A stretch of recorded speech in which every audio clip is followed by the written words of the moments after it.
Everybody beware, you better prepare. Disaster can happen anytime, anywhere. Everybody beware, you better prepare. Disaster can happen anytime, anywhere.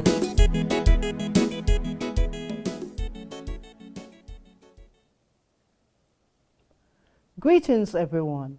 From Danger to Safety is a production of the National Emergency Management Agency, NEMA. I'm your host, Vesta Southwell.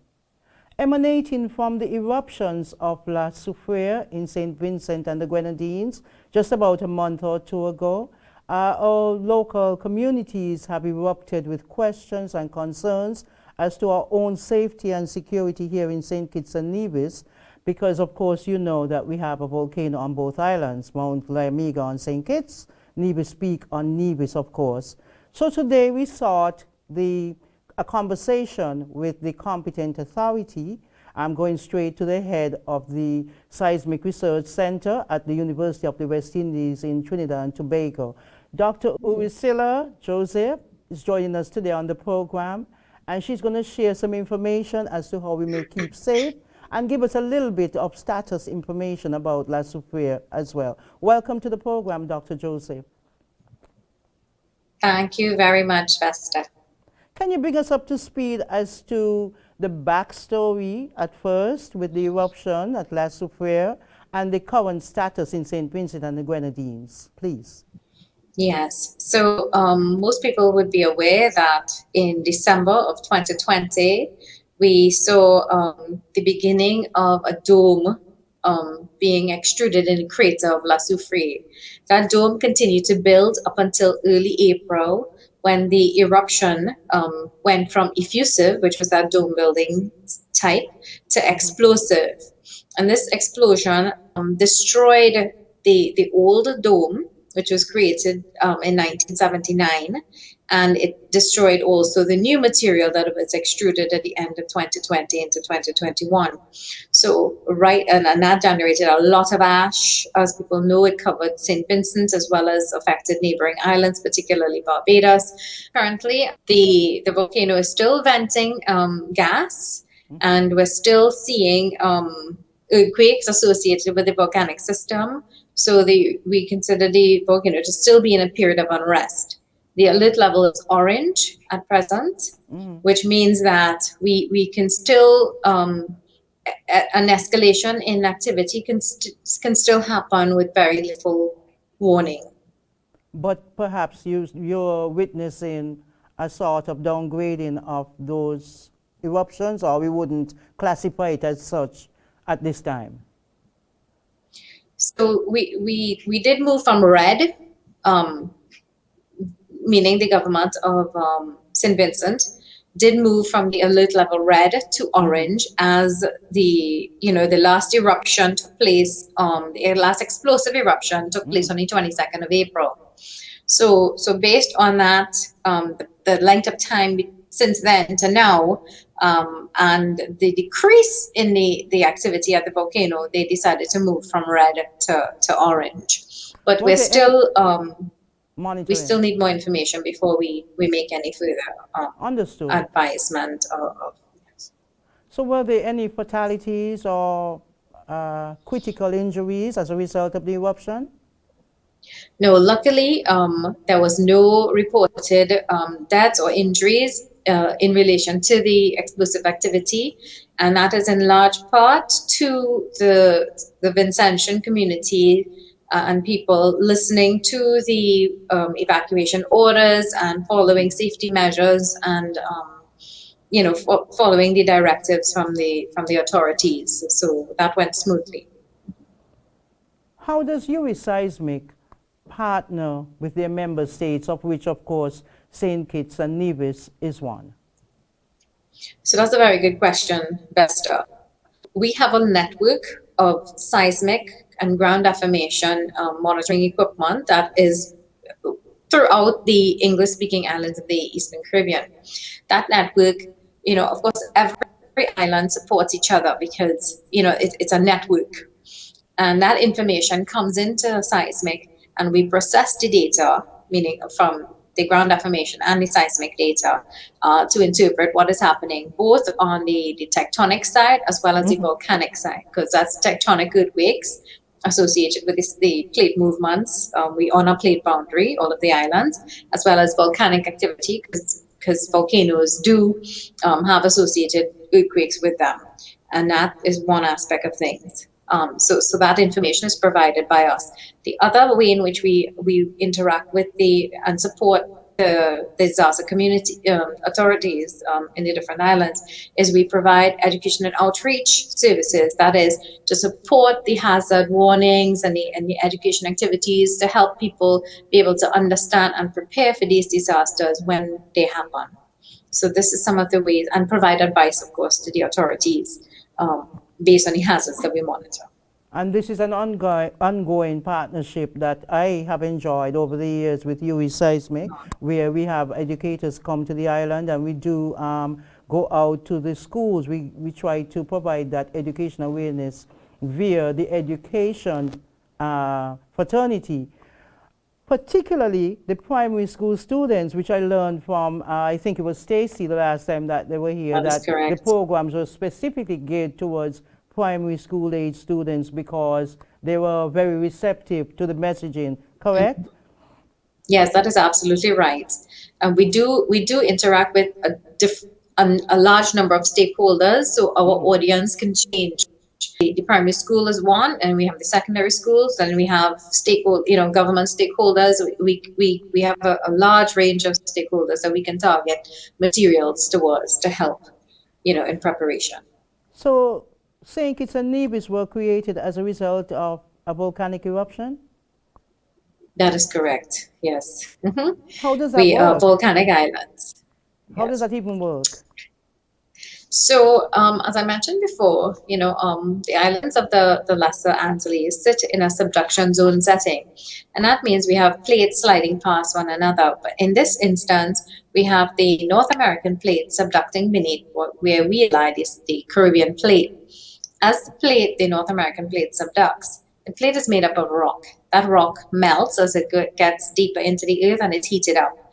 That molten rock is then more buoyant than the surrounding material, and it comes up to the surface of the earth and it punches its way through as the volcanic, as magma. The lava, when it reaches the surface, is lava. And of course, lava is molten rock, so when it cools, it forms back solid rock.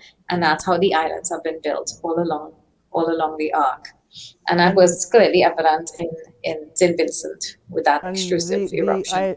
The entire island of Nevis is actually shaped like a volcano. That is correct, the entire island.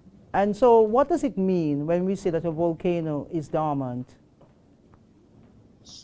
Okay, I'm glad you brought that up because in the past, when we went to high school and so on, we used, the word dormant was used to discuss volcanoes. However, we're moving away from the use of dormant because that for many people, the use of the word dormant is kind of associated to mean dead. And that is not actually the case. Dormant means that was not actually erupting, but it can erupt again in the future. So we tend to use the word dead or live, right? So dead means it's dead, it's extinct, it's not going to erupt again. And live means it has the potential to erupt again in the future. So Layamiga and Nevis Peak are both considered live volcanoes, although they're not erupting. It means that they still have the potential to erupt again in the future. And how far in advance, Dr. Joseph, of an eruption can scientists predict an eruption? Well, again, that's another good question. So we don't actually use the word predict because prediction often has the connotation is often associated with us saying a definite date and time. Right. So we can't make predictions, but what we can do is forecast. So based on the type of activity, and usually we use earthquakes and ground deformation signals and the type of gases that we see coming off the volcano to get an idea of what's happening below the surface. And as those things change, we get a better picture of how close magma is to the surface. And how close the magma is to the surface allows us to be able to forecast, such as was done in St. Vincent, saying that within 24 to 48 hours, Yeah. based on the signals that we're seeing, that the possibility of an explosion has hardly increased. So this is what we are able to do to provide a forecast, not a prediction. Thank you for that, Dr. Joseph. Can La Soufrière cause eruptions within the region, say for a neighboring island? So that is another misconception that a lot of people have. The volcanic islands are not linked by like any subsurface, chain of connections. Each island is different. Each volcanic system has its own plumbing system, and an eruption in one island is not going to trigger an eruption in another. So no. Thank you for that, Dr. Joseph. That's critically important because persons around the island, or at least the Federation, would have been engaging in conversations, and a lot of information has been shared. And so persons are scared not having that information. So I'm so happy that you have made that critical point for us. So how can we prepare our communities for impact? Well, that again, another good question. So it comes by doing the same way, like, okay, let's take earthquakes. So we tend to say the same thing. Get into the habit of knowing what to do if an earthquake takes place.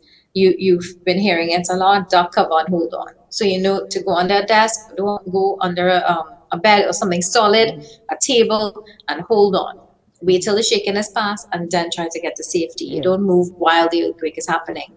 So for volcanic eruptions, one of the most important things is to have a plan, know where you are with reference to where the volcano is, know your evacuation zone, routes. Right. Have a plan with your family, know where they are to go in a safe area, so that if you can't communicate with each other during an evacuation, where everybody will meet.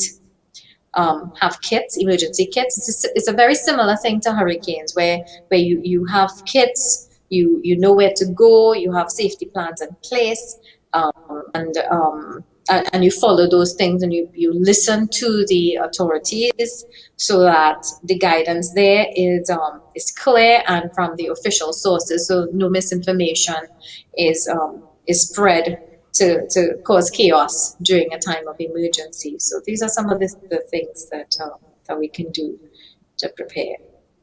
I want to thank you so very much for that, Dr. Joseph, for coming and for clearing up some of the misconceptions that have been circulating locally as a result of the eruption in St. Vincent and the Grenadines recently. I cannot, however, allow you to leave us without first sharing with you our love and concern for what is currently taking place in Trinidad and Tobago. And if you want to say anything to that regard, please do so at this time. Thank you very much for that, those kind words. And yes, this is in relation to COVID. The spread here, as you know, has been quite concerning in the last couple of weeks. We are currently in a state of emergency with a curfew at nighttime. And this is just for people to kind of, to be aware of this and to continue practicing all safety measures, hygiene and social distancing and wearing masks and so on, and the importance of that, because it really is a very serious thing. We have an escalation in the number of deaths per day, and the only way that we can get out of this is by working with each other and thinking of your neighbors when you slip up in terms of your own personal safety, measures like not washing hands or sanitizing or not wearing your mask. So just something to keep aware of. Thank you so very much once again, Dr. Joseph, and we wish you all the very best from St. Kitts and Nevis. And thank you everyone. So much. You're very welcome, Dr. Joseph. Thank you everyone for joining us on the program today. I'm Vesta Southwell. Blessed. Everybody beware, you better prepare. Disaster can happen anytime, anywhere. Everybody beware, you better prepare. beware. Disaster can happen anytime, anywhere.